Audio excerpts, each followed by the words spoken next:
ओम शांति। सभी तेजस्वी आत्माओं को, पवित्र आत्माओं को शुभ प्रभात, नमस्ते, सत श्री अकाल। ये पढ़ाई तपस्या का महान अवसर है। संगम युगी पढ़ाई है और मिले बार बार, और परम आत्मा का और परम पिता परमात्मा का मिलन संगम में एक बार। हर बोल में शिव भगवान बाप छुपा हो, बाप की झलक दिखाई देनी चाहिए। हर वाणी में वैकुंठ छुपा हुआ हो, जो शिव की दृष्टि से देखता है वो सारा दृश्य बदल देता है। काशी नगरी दिल्ली राजधानी नारायणी गुरुकुल पाठशाला से ये जो वाणी की धारा बह रही है, ये शिव की प्रेरणा से आ रही है। करण करावन हार करवा रहा है। माँ सरस्वती जीवा पर बैठ बोल रही है, मेरा मुझ में कुछ नहीं, जो कुछ है सो तोय। यहाँ 1 सेकंड का ज्ञान सुनाया जा रहा है, जो राजा जनक को मुक्ति मिली थी, जिससे जीवन मुक्ति मिलती है। बेहद की भाषा में, आध्यात्मिक भाषा में, अगर हम आत्मिक रूप में बैठकर सुनते हैं, बैठकर समझें, आत्मिक रूप में, शारीरिक रूप में नहीं,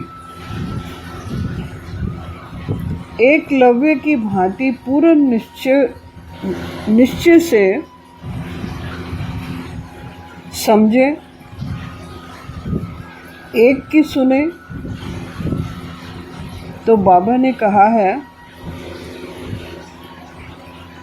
कि आध्यात्मिक दृष्टिकोण से इस ब्रह्मांड में, पूरे ब्रह्मांड में एक ही नर है, बाकी सब नारियां हैं।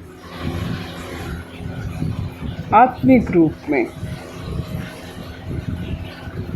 एक ही बाप है, बाकी बच्चों का स्वरूप है। जब आप किसी को बोलते हो कि मेरी आत्मा गवाही नहीं दे रही, कहना ही नारी के स्वरूप में आ जाना है। बाहरी वस्त्र को थोड़ी देर के लिए भूल जाना है कि नर का कपड़ा पहना हुआ है या नारी का कपड़ा पहना हुआ है।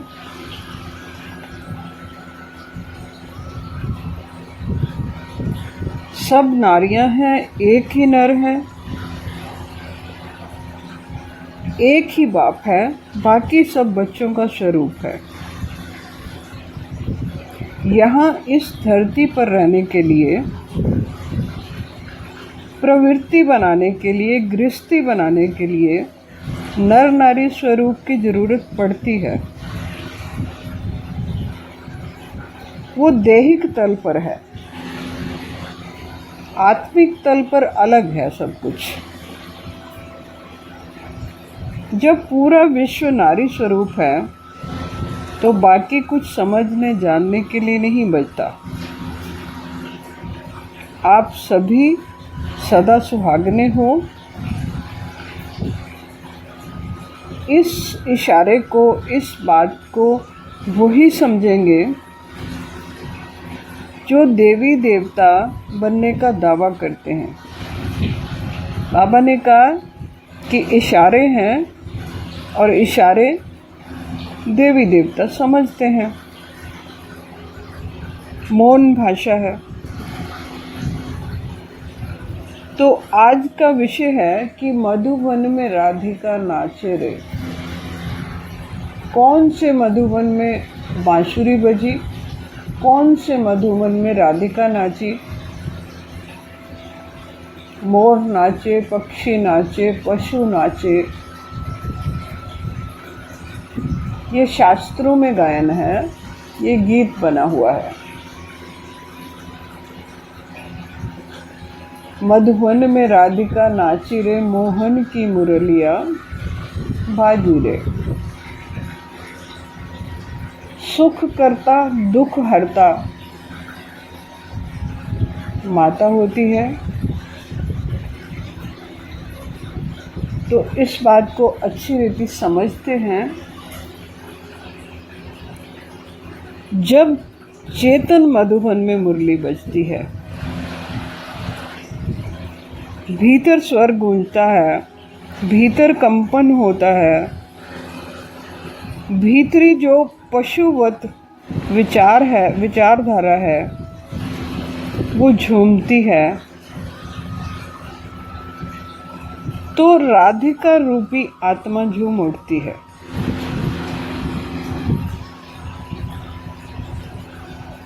ना कोई बाहर का बाग है अलग से, ना कोई वृंदावन। वो है आत्मा का आंतरिक मधुबन, जहाँ देवी सरस्वती की वीणा से बांसुरी की धुन गूंजती है।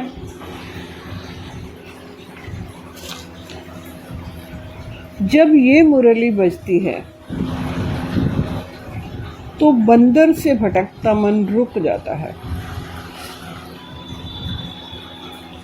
माँ की गोदी की याद आ जाती है।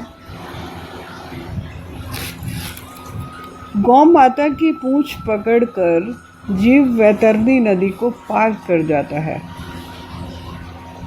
ऐसा भी शास्त्रों में इशारा मिलता है। ये वाणी नहीं, ये परमात्मा की आवाज है। ये माँ सरस्वती की वीणा की धुन है।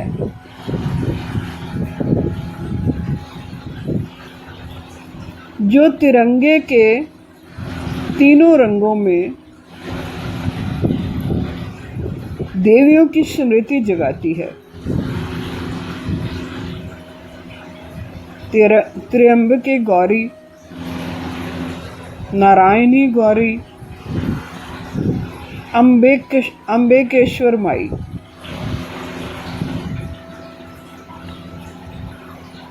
यह है वो चेतन मंदिर, चेतन शिवालय, जहाँ मनुष्य नहीं देवता बनता है, जहाँ बैंड बाजे नहीं, सभी अपना अपना राप पलापना बंद कर देते हैं।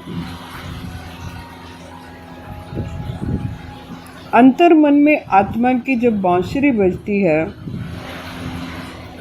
और तब मधुबन में राधिका नाचती है। मन जो मधुबन है, चेतना राधा बन नाचती है। और धुन कौन सी बजती है? बांसुरी में धुन बजती है। धुन ये बजती है कि और कुछ पाना बाकी नहीं रहा। आत्मा की अंतर यात्रा शुरू होती है। आत्मा पूर्ण रूप से संतुष्ट होती है, सदा सुखी, सदा सुहागन, और विकारों की वैतरणी को पार कर जाती है। बुद्धि मुरली का रूप धारण कर लेती है। सरस्वती का संग हमेशा बना रहता है। जीवन में प्रकाश, माधुर्य और नृत्य आ जाता है। और अब आत्मा के कर्तव्य बदल जाते हैं, भाव बदल जाते हैं। जैसे आप अपने जीवन को याद करिए, जब आप बाल अवस्था में होते हैं तो भाव अलग होते हैं, जब आप किशोर अवस्था में होते हैं तो भाव बदल जाते हैं, जब आप पत्नी बनते हैं तो भाव बदलते हैं, जब आप माँ बनते हैं तो भाव बदलते हैं, जब आप नानी दादी बदलते हैं तो भाव साथ साथ बदल जाते हैं और कर्तव्य भी बदल जाते हैं। तो यहाँ जब ये बोध हो जाता है तो आत्मा के ऑटोमेटिकली कर्तव्य बदल जाते हैं। हर दिन चेतन मधुबन में बैठ माँ से मुरली सुनना, सन्मुख बैठ सुनना, नारायणी पाठशाला में गंगा घाट पर रोज सुबह सुबह स्नान करना, ये नियम बन जाता है। माँ सरस्वती की वीणा से जुड़ना, ब्रह्मा वाणी से मन का श्रृंगार करना, आत्मा का श्रृंगार करना, मंदिर मधुबन को अपने हृदय में बनाना है। हर घर शिवालय जो कहा जाता है वो उसका यही अर्थ है कि हनुमान ने अपने भीतरी 2 मूर्तियां स्थित कर ली थी। तो हर घट शिवालय बनाना है जिसमें देवी देवता विचरण करें। देवालय का अर्थ अलग होता है, चलते फिरते देवालय बनना है और हर घर शिवालय बनाना है और दुल्हन की तरह श्रृंगार करना है। शिव के नाम का संधूर लगाना, त्रिमूर्ति को रोज हृदय में दर्शन करने, त्रिअंबे को याद करना, तो 3 देवियों का याद करना हो जाता है। यह है मुक्ति, यह है सतयुगी दुनिया का पासपोर्ट। अभी तक सभी क्या कर रहे थे कि ब्राह्मण तो बन गए परंतु 3 सूत्रीय धागे का ज्ञान नहीं था, बोध नहीं था, पहना नहीं था, ये संस्कार नहीं हुआ था। बाबा ने वाणी में बोला हुआ है कि घबराओ मत, अंत समय बैक बॉर्न बाप दादा किसी न किसी वृद्ध तन से प्रकट हो ही जाएंगे। एक और वाक्य दिया हुआ है, महावाक्य है, अंत में गंगा निकलती है। और आप सभी जानते हैं कि गंगा में स्नान करने से सभी के अज्ञानता के वस्त्र उतर जाते हैं, सभी पाप धुल जाते हैं। मरते समय भी 2 बूंद गंगा जल की डालते हैं, भले वो बाहर ही निकल जाएं, मुख में जाएं ही ना। तो ये जीते जीते गंगा जल की 2 बूंदें कानों में डालनी हैं, कान रूपी मुख में डालनी है। त्रिमूर्ति शिव एक परम आत्मा, परमानेंट रथ, जो बाप समान आत्मा होती है उसे चुना जाता है। ये भगवान त्रिमूर्ति शिव की परमानेंट सजनी होती है, बाकी सब सजनियां होती हैं। ये पटरानी होती है। त्रिमूर्ति शिव साक्षी हो जाएगा। शंकर को हमेशा याद में बैठा दिखाते हैं। कोई संवाद नहीं, कोई कर्म नहीं, कामदेव ने समाधि में विघ्न डाला, उसे भस्म कर दिया। इस लाइन का अर्थ अच्छी रीति समझना है। काम वासना, काम इच्छा, ये सूक्ष्म विकार है। ये आँखों के द्वारा प्रवेश करता है। इससे मुक्त होना है। गृहस्थियों को इस बात की चिंता नहीं होती क्योंकि जोड़ा होता है, और ये काम वासना कुमार कुमारियों को ज़्यादा घेरती है। गृहस्थी मुक्त होते हैं, सरल होता है, उनके लिए साधन होता है।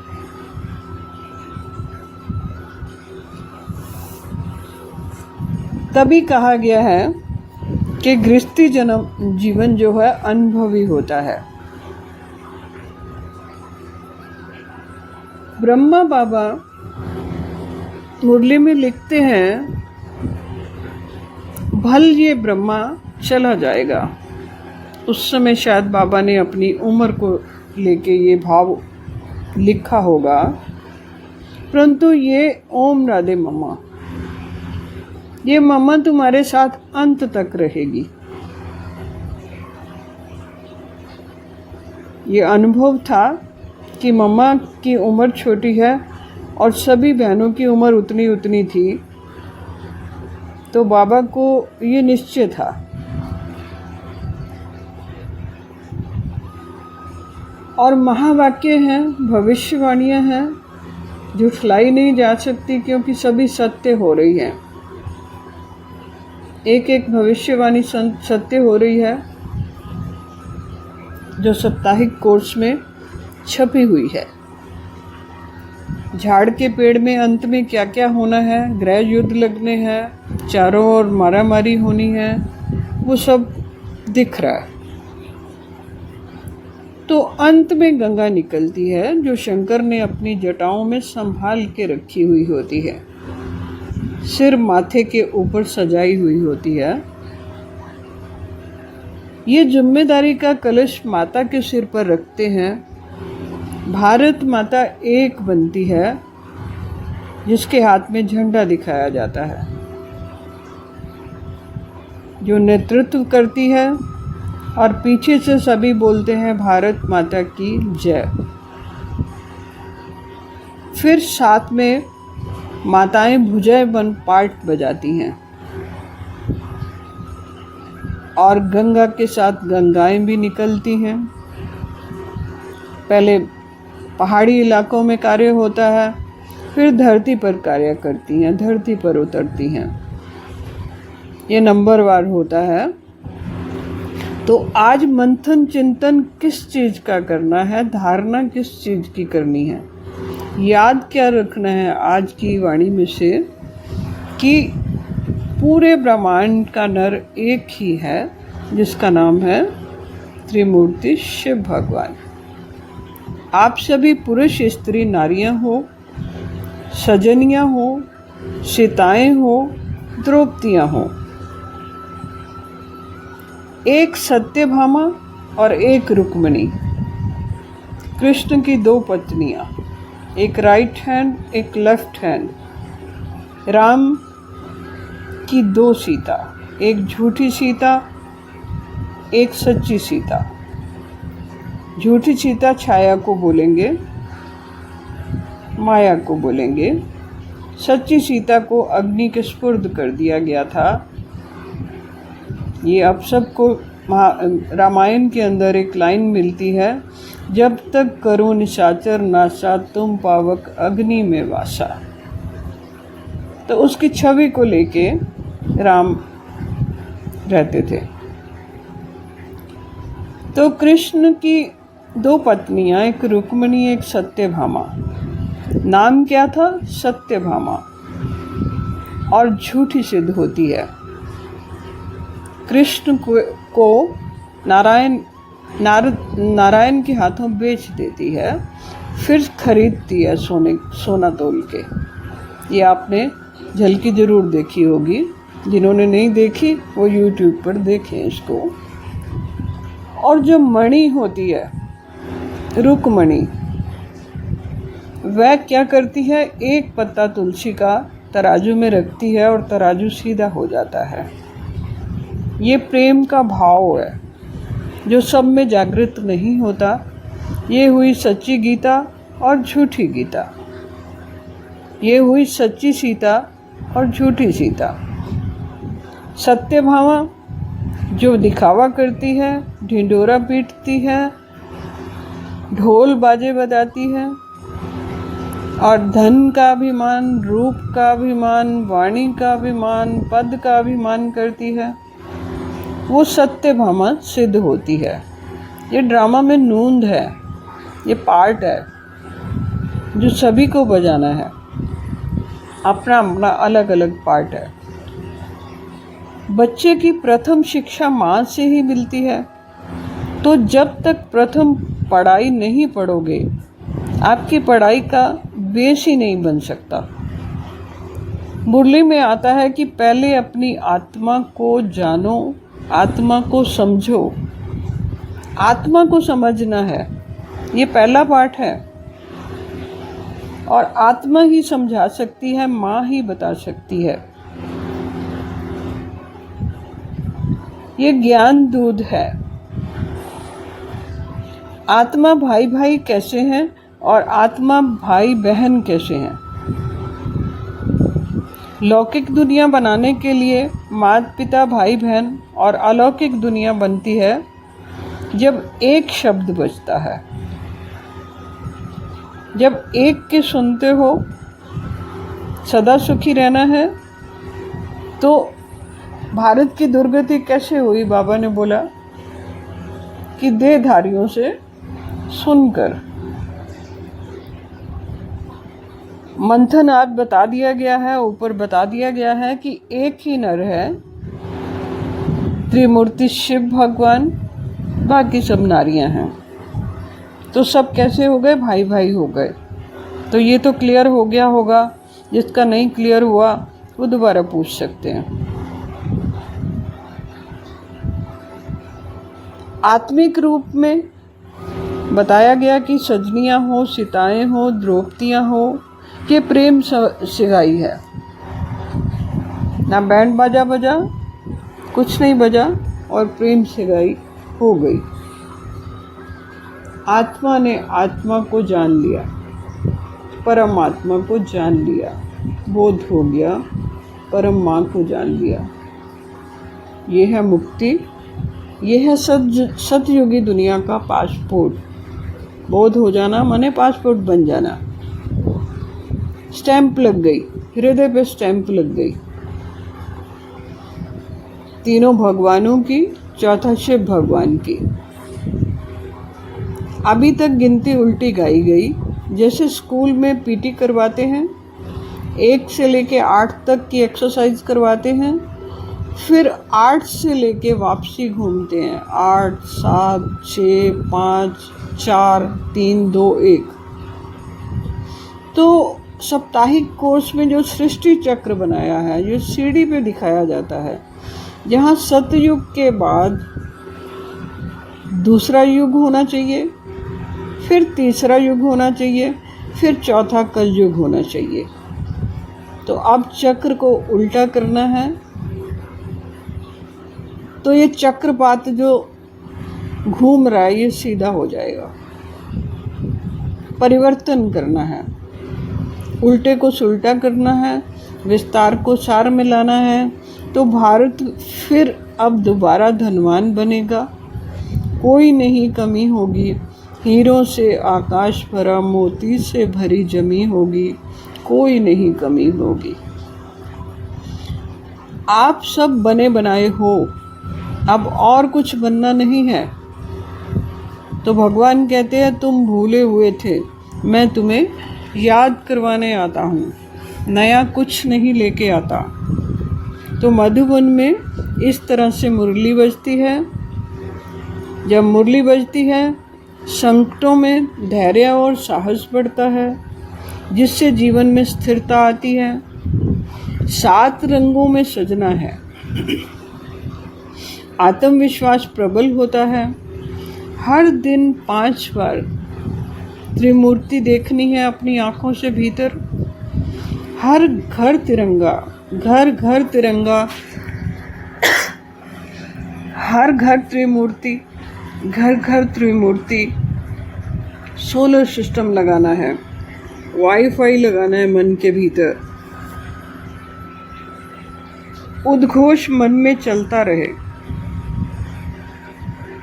जब तक पूर्ण बोध ना हो जाए, पूर्ण विश्वास ना हो जाए कि मैं त्रिमूर्ति शिव की संतान, अपने बाप समान हूँ।